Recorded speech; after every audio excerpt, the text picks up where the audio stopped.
अस्सलाम वालेकुम दोस्तों, welcome back to our channel find Urdu. Exfoliate exfoliate का मतलब है जिल्द की मुर्दा सतह उतरना। एक्सफोलिएट का मतलब है जिल्द की ऊपर लेयर से मुर्दा सेल्स को हटा देना।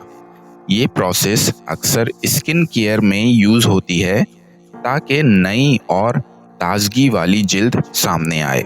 एक्सफोलिएशन स्क्रब्स या केमिकल प्रोडक्ट्स के जरिए की जाती है।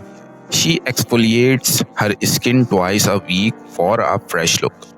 वो अपनी जिल्द को हर हफ्ते 2 मरतबा ताजगी के लिए रब करती है। तो दोस्तों, एक्सफोलिएट का मतलब है जिल्द की मुर्दा सतह को साफ करना ताकि नर्म और ताजगी वाली जिल्द सामने आए। उम्मीद है अब आपको एक्सफोलिएट का मतलब समझ में आ गया होगा। मिलते हैं नेक्स्ट वीडियो में। शुक्रिया।